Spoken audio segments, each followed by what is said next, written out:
من وجهة نظري انا لو الشخصيه بقى، سواء النادي الاهلي سواء صن داونز كسب ما كسبش، تعادل ما تعادلش، انا اللي يهمني كجمهور كواحد من جمهور النادي الاهلي،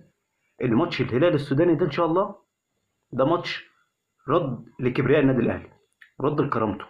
ورد على المعامله السيئه اللي لعيبه النادي الاهلي والافراد الجهاز الفني اتعاملوا بيها في السودان. ده ماتش بجد صراحه ربنا، انا واحد من الناس انا ورد على اداره الهلال السوداني اللي عايشه في عالم موازي، ان فاكره النادي ان هي ند بالند بالنادي الاهلي. طبعا الكلام ده مش ده صحيح طبعا. الهلال السوداني في حته والنادي الاهلي في حته تانيه.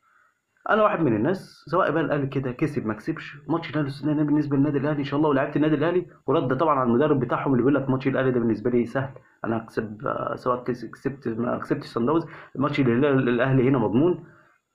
لعيبه الاهلي وروا مدرب الهلال السوداني ازاي يقدر يقول على النادي الاهلي ان ماتش